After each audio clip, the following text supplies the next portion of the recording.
Welcome back to the fastest 30 minutes in all of sports. It's your boy G Bush, rocking and rolling. We got a lot going on, man. We got a lot going on. It's a little under, I believe, 16 days or so to the draft. We want to know, what are you thinking about your man, Travis Hunter? Travis Hunter seems to be the guy at number 2 now. We never know till we really know. I won't know until the pick is in. We can't be too sure about it. But Travis Hunter seems to be the flavor of the week. Just got done with his pro day.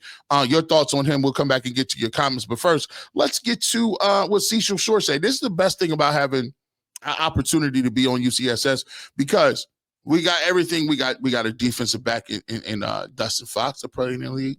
Tyviston played in the league, defensive back, safety.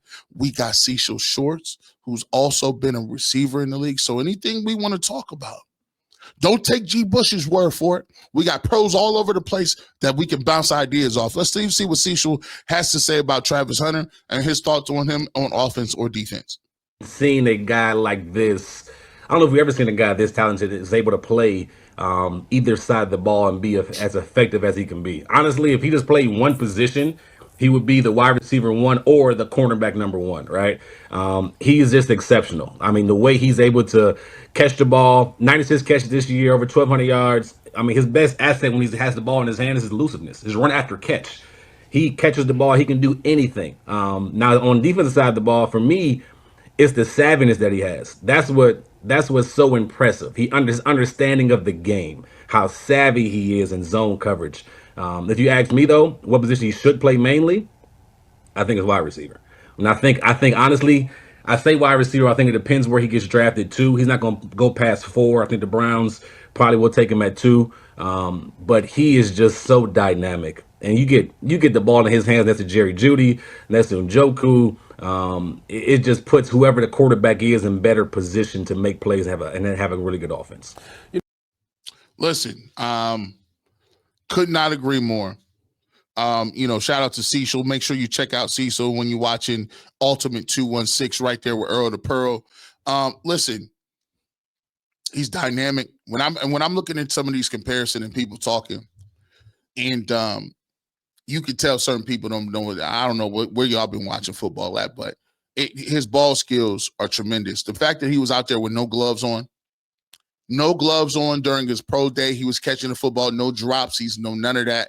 Fluent receiver, fluent runner, elite speed, and the fact that he has not had an opportunity to really hone his craft on either side of the football is going to be even more dangerous for other people, because you got to think about it.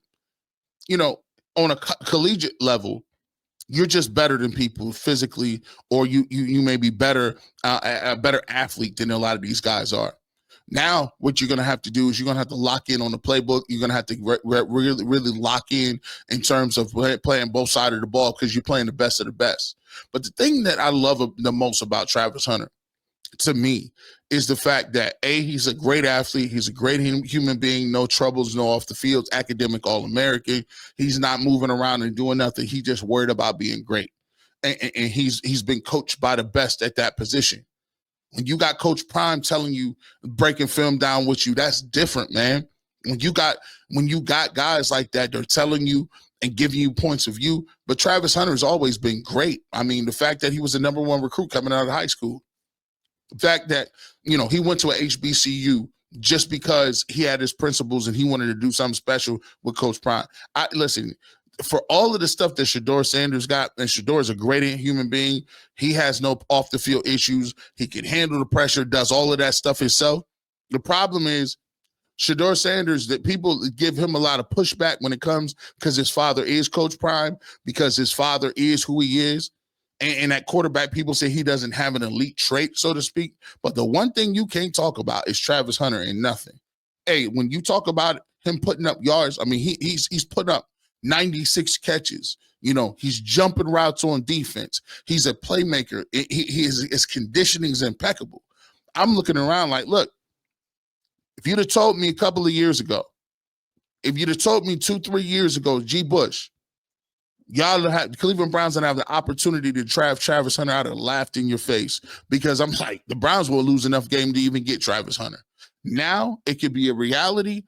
This is a blue chip guy. If you come away with Abdul Carter, if you come away with Travis Hunter, if you could come away with an Ashton Genty, you've done what you were supposed to do in this draft, which means you've got one of those blue chip players. And if you play your cards right, with the amount of draft capital the Cleveland Browns get, you have no problem coming out of this draft with one of these second-tier quarterbacks because there's going to be guys available, especially if you move back into the first round. You tell me I'm crazy. Let's get to it. Get to some of these comments here. Let me go ahead and let me get this. Let's see. Let me see. My man, Antonio, he says, I ain't a Browns fan, but I've been appreciating this channel for a while. I guess I root for the underdogs. Hey, man, we appreciate you, man, wherever you from, man. You listen to the channel, you family, pull up on the UCSS. We just try to keep it real over here. We appreciate you watching. Let's see.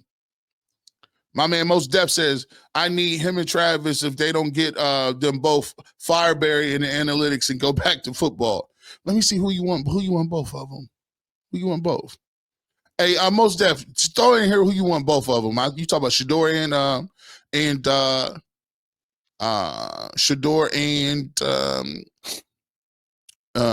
Travis Hunter, or are you talking about Will Howard? We talk about Will Howard. Let's see. Let's keep it moving. What else we got? Him. If the Browns do not take a Sanders, they will be in the top 3 for the next 2 years, and Miles will retire. Hey, listen, I think now listen, does Travis Hunter count as a Sanders? You know, what's the name says he has 3 sons at Colorado. Prime says that. Can you go ahead and let us know if that's the truth? Brent Norton says, nope, we're going to screw this pick up no matter who we pick. Players change, management hasn't. Okay. Let's see. Oh, here we go. You said, Most Def says, I want Travis at 2 and Will Howard at 33. I don't care about anything else. Will Howard, yeah, you listen, the Buckeye game, the Buckeye Cats, y'all strong in the game. I like Will Howard. Let me say this. I like Will Howard. I don't know if I like him at 33, dog. That's high. That's kind of high. But here's what I've always said, Most Def. Here's what I've said. This year, I've had a new approach in the way I think about the quarterback position in terms of who's going to do what, where they're going. If you're Kevin Stefanski and you look at this draft class and you say, whoever you want at quarterback, all I care is you take one. And whoever you take, you better stand on business. And what I mean by that is, for once, we need to get under one banner. We need to get whoever the quarterback is. If it's Tyler Shook, if it's Jalen Milroe, if it's Shador Sanders, whoever it is, I just want Stefanski and Barry to pick somebody because they got confidence in them, put a program around them, put a game plan around them, and make it work. And if it don't, that's on them, and they're about to get fired. But for me, I'm not going to sit back and argue back and forth for who they should take and why they should take them. That's up to them. All I'm saying is y'all going to take somebody, stand on business, and keep it pushing. Because what we're not about to do is pass on all these quarterbacks, talk about we could get one next year. You're not guaranteed next year, buddy. I don't know where you're going to be at next year, dog. I don't know. Phil, the point that I'm making is Will Howard and even a player like Cam Ward played with good offensive lines, better teams, but Sanders played with no O-line, no D and won 9 games. Here's the thing, you are correct. Here's one thing that you can't take away from Shador Sanders. And whether you like him at 2, wherever you like him, this is undeniable. Shador Sanders played at an HBCU and dominated.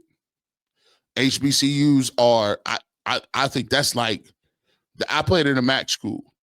HBCUs, I believe, could be a rung or a rung and a half under a MAC school. He went from that school to Colorado, who won 1 game, Terrible. No talent, zero. He came in and was one of the best quarterbacks in the league. Almost won. He was up for the Heisman. Accurate, no line, no defense. I mean, Ohio State is a pro team. Miami has massive talent advantages when you talk about Cam Ward or Will Howard. Look at any other quarterback in this draft. It's not debatable. Those teams are playing on much better teams than what Shedeur Sanders was playing on. And all they had was him and Jimmy Horn?